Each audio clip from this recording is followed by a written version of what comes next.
Welcome to today's fireside chat. We're really excited. Today, we are talking about mental health. This is the last segment or last episode this month on mental health. Of course, we may have some future conversations about this again, but in honor of Mental Health Awareness Month, today we have Nikkimah Davis, who is an LCSW, and she's going to be talking to us about her work. So we want you to sit tight. Last week, we had a great conversation talking about the mental health of athletes. Today, we're going to focus on anxiety and depression and stress, something that I feel like a lot of people are dealing with. And so we want you to stay until the end, but do us a favor before we go any further and share this message out to your colleagues, your networks, your family members, so that we can educate, inspire, and inform those that we care about and those that we love and are connected to. We also want you to visit us on our website at www.iraisinc.org and follow us on all social media platforms at iraiseorg. So you can find us on LinkedIn, Twitter. I don't think it's Twitter anymore, and I keep saying that. Yeah. What is it called now? Is it I don't. X? Yeah, There I we think go. it might X. be. Yeah. X. See how long I've been off of it. So X, TikTok, Instagram, LinkedIn, and Facebook at iRaise.org. You can also follow me as Shaniqua E. More on all social media platforms. All right, let's get started. Nikkimah, thank you for your patience. We had some technical difficulties going on back here. We started a few minutes late, but I appreciate you for being with me and sharing this space. All right. Thank you for having me. I am so glad to be here on this, mental health awareness as we're wrapping it up. Absolutely. Yeah. So, and mental health is so vast, right? And I know you've been doing this work for over 20 years. So I'm excited to pick your brain about what you've been doing and lessons learned that you can share with other clinicians, as well as parents and teachers that may be watching. Hmm. So I'm going to read your bio and then we can get started. Okay. Nikkimah Davis holds a license in clinical social work, is a certified trauma therapist, and an elite mindset coach. Nikkimah is the CEO of Safe Routes LLC, which is a mental health and wellness business. She has over 23 years of experience in the mental health field and has become an expert in mental health, helping individuals to overcome mental health challenges such as anxiety, depression, trauma, performance based anxiety, and high levels of stress. Nikimah's work is distinguished by her ability to use evidence based strategies and innovative techniques to empower individuals to enhance their mental well being and achieve unlimited success in their personal and professional lives. All right, Nikima, we're going to start with the first question. I love your bio and I love the work you're doing, especially, and I'd love to hear more about Safe Routes in just a moment. But just in terms of what started you out in this work as a clinical social worker, you've been doing this work for over 2 decades. What was it that uh, inspired you into the field of social work? And so I often tell people, I get that question a lot. I often tell people it was like a calling for me. Yeah. I've always had a heart for people ever since I was young. Um, I didn't know even at the time that I created safe space. Like God me allowed me to create safe space for people. I grew up in an inner city, urban Philadelphia, and unfortunately, in when I grew up, it was the '80s, and the drug epidemic hit like a lot of our families, African American families, and I have friends whose parents and whose family members were susceptible to that. And I've also had my own family members.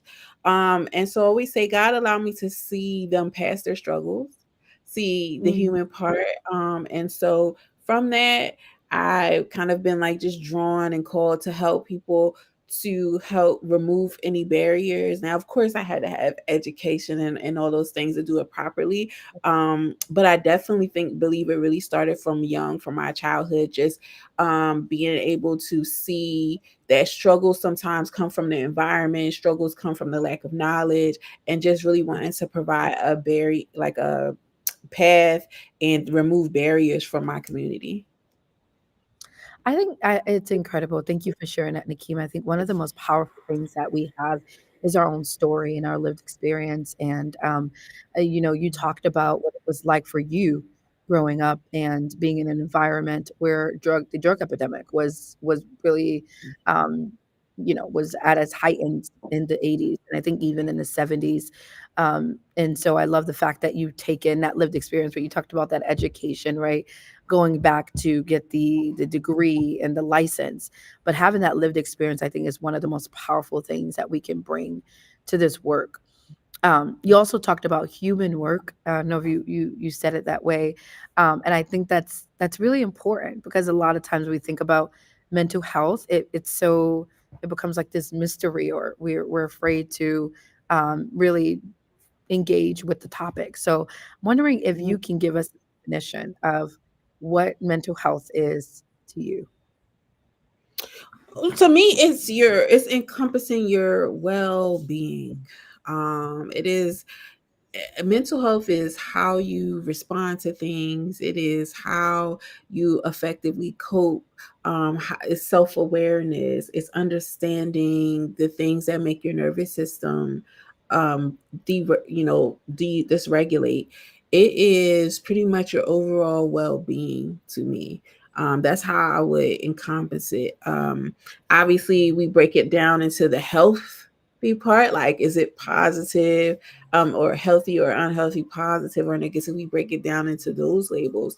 But when we think about mental health, and that's a good question because a lot of times we think about it in terms of the challenges, but Right.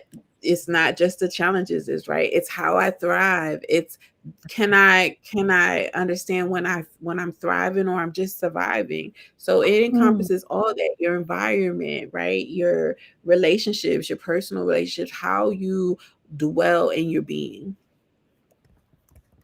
that's so good, Nikima. Thank you for that definition. And I love what you said about sometimes we think about, just the negatives of mental health, but it's not just the negative, but it's about how you thrive and your well-being overall. And so to just demystify what mental health is, it is how are you mentally? How are you doing? What's your Mhm. well-being like? What's your state of being? Um, you mentioned stress, I think also in your bio. This is one of your areas of expertise. And I was wondering if you can talk to us a little bit about what are you seeing in the families or clients that you're working with, as it relates to stress levels? And then what are some of the symptoms that one might feel if they're actually in a place of heightened stress? Okay. Great question. So I see a lot of my clients are primarily clients of color.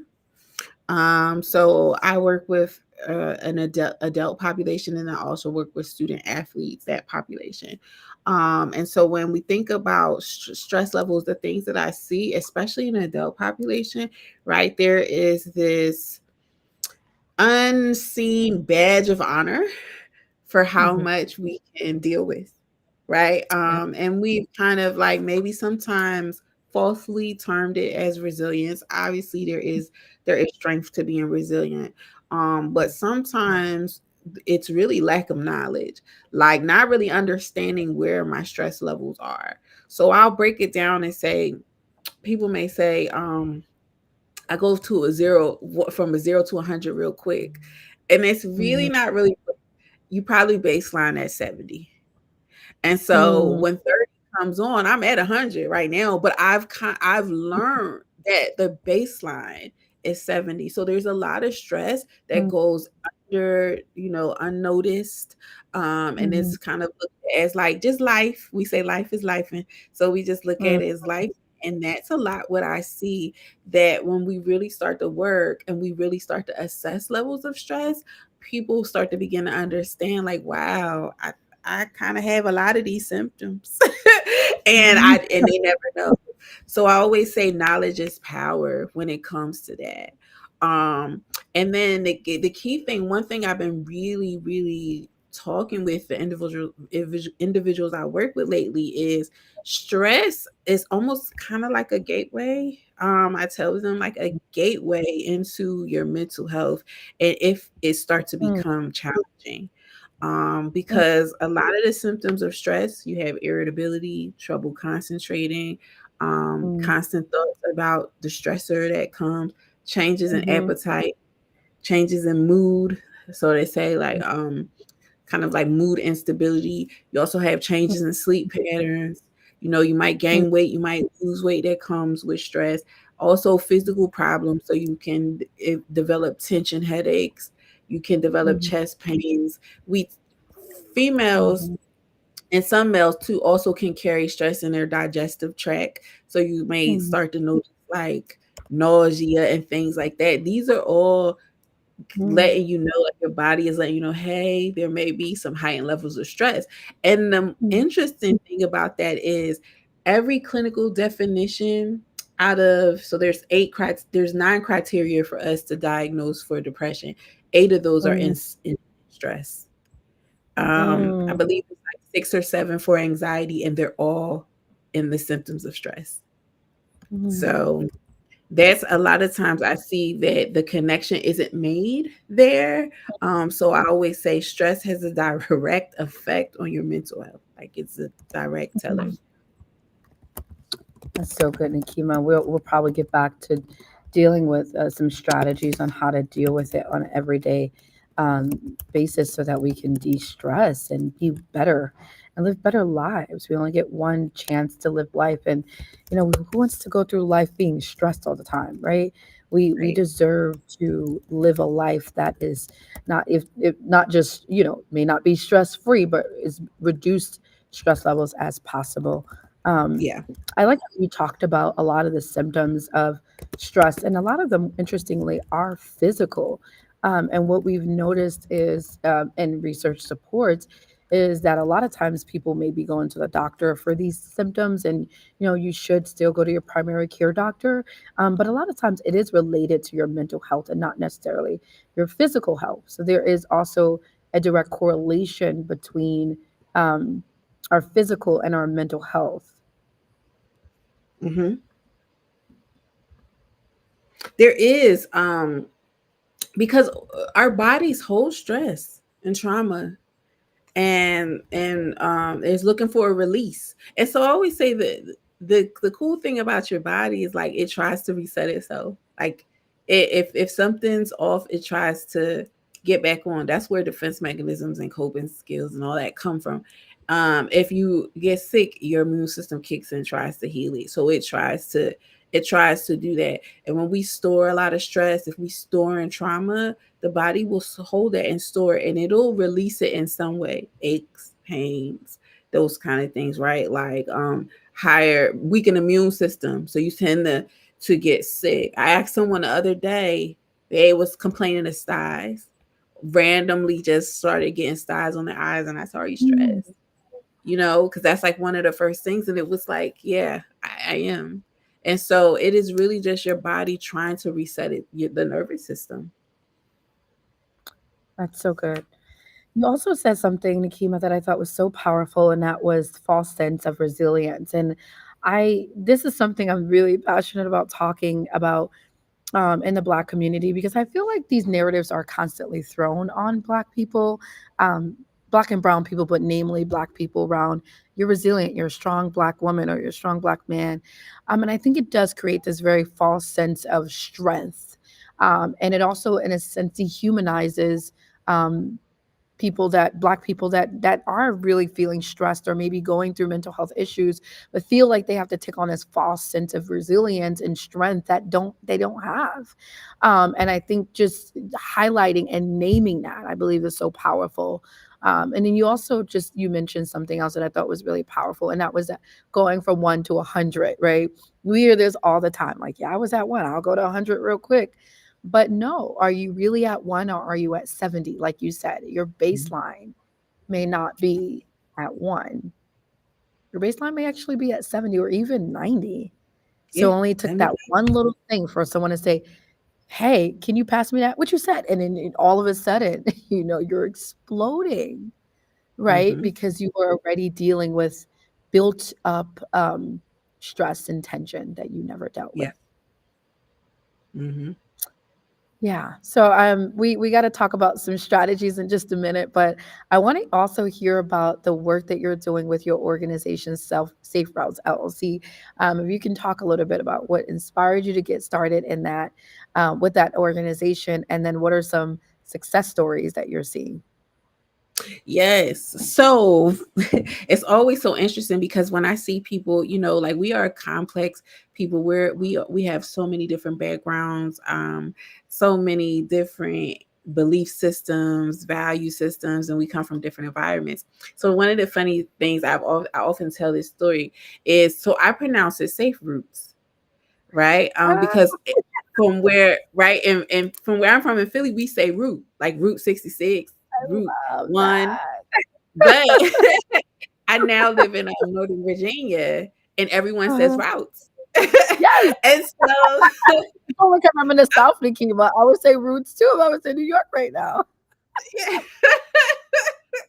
So that's it. So right, so it's so, but that story is, it's so funny and unique because, right, it really shows us like we all come from different backgrounds and different belief systems, and that make us up, and the things that we go through in life, and it contributes to where we are now. So with Safe Roots, really we are a mental health and wellness business, and we stand on being able to provide a safe space for individuals.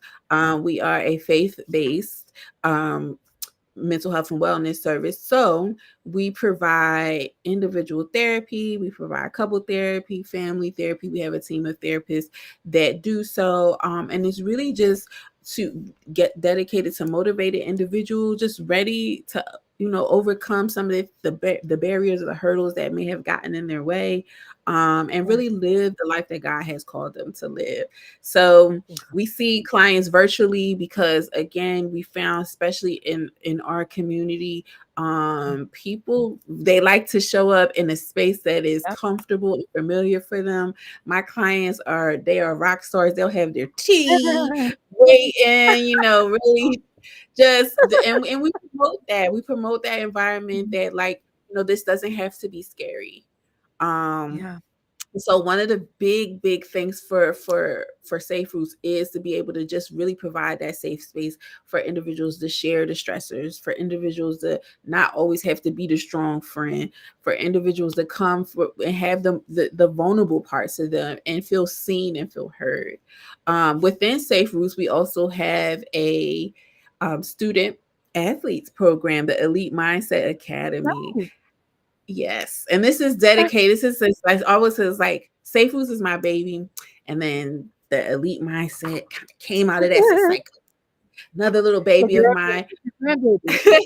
Yes, and so it really just dedicated to student athletes because we saw a need that, like, we have the high school social workers and counselors and things like that, but high performance student athletes, there was a gap in even really discussing mental health services. It usually kind of started on a college level. And Yeah. so it is our goal to introduce mental health and wellness, mental wellness to student athletes, so that if there is a time that they ever feel like they need support, it's not foreign to them. You know what I mean? So we have fun, and I always say, one of the cool things about the academy is that we leverage sports to talk about mental health. So we get into their world, we get into their world. So we do that. Mm, Obviously, we bring our faith-based principles along with us, but that mm. is that is what we do at Safe Root. So it is really, I always say, I'm in these mental health streets. So it is really just about It breaking felt down like that. barriers. Yeah, I'm like, I'm in the streets, breaking down barriers and really providing safe space for individuals to feel seen and heard. That's so incredible, Nikima. The work that you're doing is so needed. And I love what you're talking about with the athletes. We just had a segment last week where we specifically dealt with athletes and their mental health and differentiating between their identity and performance, and sort of sometimes that being synonymous. Um, and living for that sort of euphoric moment of like the crowd and the applauding. It's so interesting to hear you talk about that. So it's like coming back around.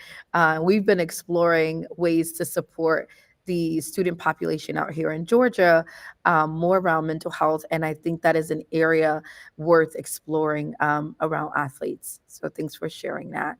Yeah. Um, Tell us, what are some of the unique strategies that Safe Roots is using, that you can share with other clinicians? Any lessons learned? Yeah, so we use cognitive behavioral therapy. Most clinicians are is they're familiar with that model, and we also use acceptance commitment therapy, ACT, to work with our clients to really help them to understand that thoughts are not bad thoughts. Like we all have them. We all have them. But we decide. We make a choice. So I always say, like, sometimes I might say, even as a therapist, I might say, you know what, I'm not gonna do that. Like I could do that, but I'm not gonna do that, right? We all Yeah. have that moment. So to really begin to help them to explore that all thoughts aren't bad. It's just the one we choose, That's which so was good. the ones we choose to go through. Because believe it or not, a lot of times we can have self-talk that is not really conducive to where we want to be. And Right. so understanding when I'm going to let that thought pass and what thought I Mhm. can, accept, what thought I can say, hey, I'm going to choose this thought today. Today, I'm going to choose joy. Today, I'm going to choose, So I'm going good. to be intentional, right, about choosing positive thoughts, affirming thoughts, those things, but not also beating ourselves up when we do have a thought and actually understanding. I talk a lot about with my clients about understanding what thoughts and feelings are telling you. Like if you Mhm. feel this way, you thought like feelings aren't facts, but they're telling you something. So really start to explore like what is this feeling telling me? So we do a lot of that. I would say again, really being respectful and honoring people's safe space in a way. I like to say, so my therapist and I, we challenge you in a loving way. So if we hear, we'll say, hey, okay, how about a different perspective? And we talk about it. We allow them to share how they feel, even about the perspectives that we share. It's a collaborative process when we do Mhm. being as though we do have a lot of individuals in the faith-based community that come to us. We will use techniques, we will use sermons, we will use things that they bring into the session and want to kind of depict it from a mental health aspect. Mm. So good, Nikima. I this question just popped in my head, and I didn't mean to ask it, but you've been talking a lot about faith, and I know there's different faiths. I'm also Christian, believe in the Bible, etc. I know it's a nonprofit platform that we're on, but that is my faith, and I'm wondering, I think faith and spirituality is really important. We're talking about mental health because mental health is the mind, and in the mind there's the heart, the will, the emotions, the soul. Um, and so I'm wondering, how do we integrate that, right? Like spirituality and mental health, can they be integrated, right? What does it look like? Even if we may not share the same faith as our clients, how can we integrate spirituality into mental health? It all makes up of the well-being, your spiritual health, your physical health, and your mental health. Like it houses, right, like your mind, but then like your spiritual, your soul, and then your physical. Obviously this temple, we can be spiritually great, mentally great, but if I don't eat right, I'm gonna have some issues. Right, I don't exercise. So we intertwine it as a part where if we are intentional about all three, we see success.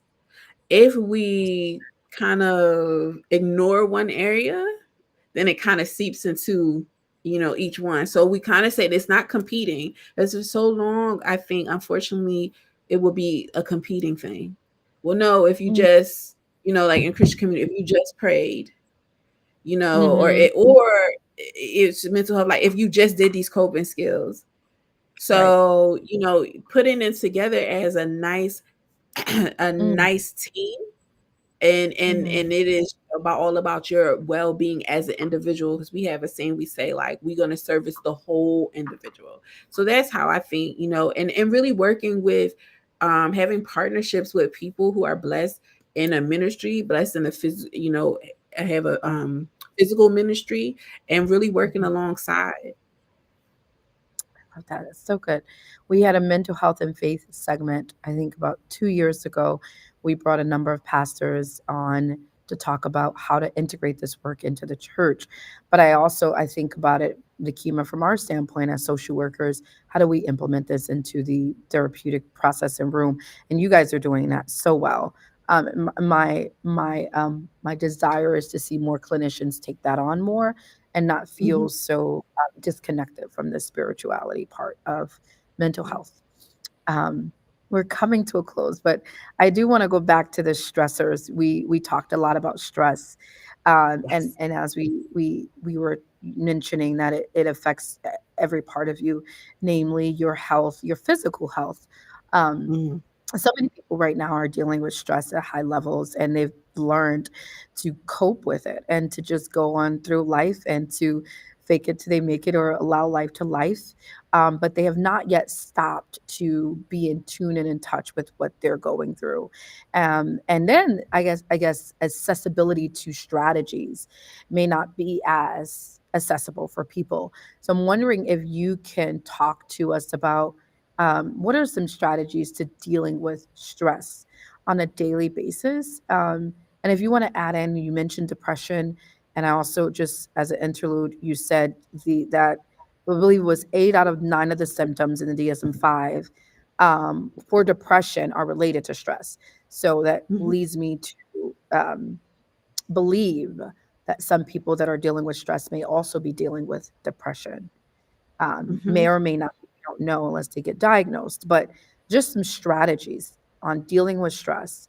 And even if they're facing some symptoms of depression, anything that you can provide. Yes, one of the biggest things is be intentional. So, we're not going to avoid stress all of the time, right? Even the blessings in our lives can feel somewhat stressful, right? Buying a home, right? You could buy your dream home, but you got to go through all of the paperwork and expression. Yep. And we know that the blessing's going to come on the other side, but it can come with a level of stress. So being intentional, understanding what season we're in, I always start with that. Like, understand, we have to one back up and say, okay, where am I? So as we said, Mm, am I at 70? Do I have a high tolerance for pain? Do I have a high tolerance for stress? Have I taken on yep, so much that now it has become my new normal? So one, we have to mm, really be intentional about self-awareness and where we are. Um, and be able to understand I am stressed. So then when we start to understand where we're at, we then look at, is this acute stress? Like, I'm buying a house, but I know in 90 days I'm gonna be in it, it's gonna be good. Like, this part will then pass, right? So is it acute, where it's short term, or is it long term stress? Where sure. maybe I have some unhealthy patterns, or maybe I'm in an unhealthy situation. Maybe the culture of a job or a thing is just toxic. Really just Mm, looking at certain things. Maybe my financial health isn't where I want it to be, and it's been like that for a while. So really sure. looking at what kind of stress there is. And then once Mm, we identify those stress, start to think about what ways that we can receive help. Is it a resource type of thing? mm, If it's something like a job or something like financial or something like that, can we get hooked up with a resource to help relieve that? Because sometimes we don't want to ask for help. And mhm, so understanding why we don't want to ask for help. And then another thing is doing something every day. So stress releases cortisone mhm, hormone, mhm, right? So we have to combat that with, anti-stress. So things, obviously, we good. know the love hormone, dopamine, like that makes you feel all good. Mhm, So understand the yeah. things that you love. Like, when's the last time we did things that we love? Like, when's the last time that we were intentional about that? Do you go outside? Do you get your vitamin D? Like, Mhm, do we do that? Are we eating? Are we moving? Sometimes I tell my clients, you have to go for a walk. Because we're not moving, and we know exercise and movement helps us. It actually combats stress. So, absolutely. really looking at where we are on a daily basis. What am I eating? What am I putting into my body? Am I moving? Am I giving myself the best like the best chance to combat the stress? Because again, like I said, if you can have good stress, and then you can have the ones that's long term. So really being able to be intentional, that is the big word. Like, I'm going to be intentional about understanding where I am and what season I am in, and making sure that I'm taking care of myself, and doing the things that kind of bring stress hormones down. It was a good just pause moment. And I think what I love about what you talked about, Nikima, as we're coming to a close, is these are things that we all have the ability to do. It doesn't Hmm. require any money, right? It does require a step back and a step in, Yeah. but it doesn't require a financial sacrifice. No. We're intentional, I think, and we prioritize ourselves throughout every day, not just sometimes we wait till we go on those big vacations. We're like, wait till I go on my vacation. I'm a de-stress and wait a minute, do it now, right? And I Yeah. love what you said about what season are you in right now?